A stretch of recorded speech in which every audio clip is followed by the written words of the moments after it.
Halo semua, saya Ahmad Maulana Fikri. Saya biasa dipanggil Fikri. Saya merupakan alumni dari Program Studi Sistem Informasi Institut Teknologi Kalimantan tahun angkatan 2017. Jika saya kilas balik, perjalanan pendidikan saya itu penuh dengan warna karena memang sebenarnya untuk masalah akademik ya selayaknya mahasiswa pada umumnya, saya ikut misalkan berbagai proyek dan juga mengerjakan tugas, dan mungkin terakhirnya ya kita tugas akhir. Nah, tapi di sini yang penuh dengan warnanya itu adalah selain mengikuti kegiatan akademik, saya juga ikutan kegiatan non-akademik seperti ikut kompetisi ke mahasiswa dan juga ikutan kepanitiaan, dan juga yang terakhir mungkin saya juga ikutan organisasi maupun asisten dosen. Nah, selain itu juga saya juga merupakan salah satu penerima beasiswa Bank Indonesia di tahun 2019 dan 2020. Jadi dengan berbagai kegiatan yang saya ikutin, nah di sini kuncinya adalah manajemen waktu. Jadi jika pagi sampai siang saya paling ngerjakan tugas dan sebagainya gitu ya. Ke malamnya saya udah mulai rapat. Saya pernah menjuarai untuk juara harapan 1 di KTI, Lomba Karya Tulis Ilmiah di Universitas Brawijaya tingkat nasional. Nah, selain itu juga saya pernah juara 5 untuk Lomba Karya Tulis Ilmiah juga, karena saya sebenarnya senang sekali gitu ya untuk menulis karya ilmiah. Nah, itu di LNG Academy di tahun 2019. Kalau untuk yang Universitas Brawijaya itu 2018.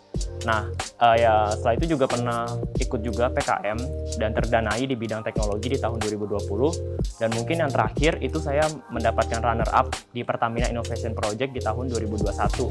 Oke, baik. Jadi motivasi pertama saya pastinya adalah orang tua ya, karena orang tua yang membiayai pendidikan saya dan juga selalu menyemangati saya juga gitu ya.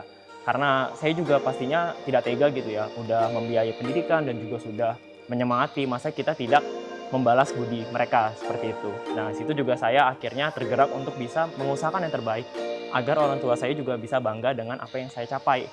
Nah, mungkin motivasi kedua saya itu, dan terakhir juga ya sebenarnya ya, yaitu dengan kata-kata cari kerja itu susah loh sekarang.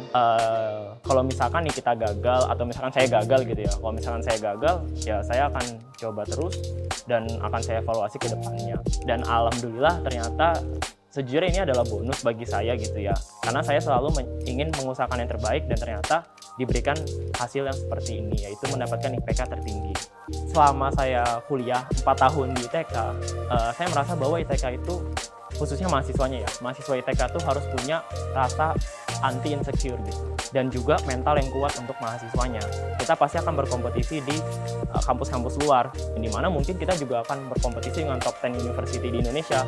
Nah, dari situ kita jangan insecure duluan kalau misalkan mau lawan mereka gitu ya, karena sebenarnya mereka itu juga sama aja, sama-sama belajar. Nah, walaupun kita pun misalkan gagal, ya kita akan coba terus, kita bisa evaluasi ke depannya. Yang penting kita udah punya mental yang kuat, kita nggak mudah insecure.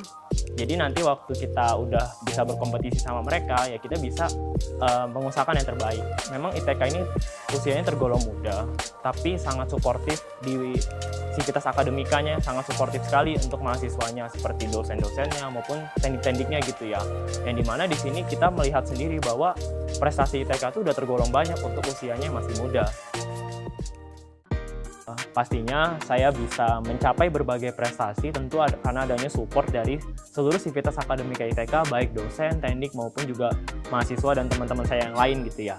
Nah, pastinya saya mau mengucapkan terima kasih dan juga mewakili teman-teman yang lain. Terima kasih yang sebesar-besarnya kepada seluruh sivitas akademika ITK atas segala supportnya. Saya mendapatkan banyak ilmu dan juga mendapatkan banyak pengalaman yang pastinya akan saya gunakan untuk menunjang karir saya ke depannya di Institut Teknologi Kalimantan ini gitu ya. Dan untuk harapannya semoga ITK bisa menunjukkan kualitasnya lebih baik lagi di ruang lingkup yang pastinya lebih luas, nggak cuma di Kalimantan tapi juga bisa ke nasional, bahkan sampai ke internasional. Nah, yang pastinya semangat terus, salam spekta, untung Sang Pencipta, dan Bumi Etam.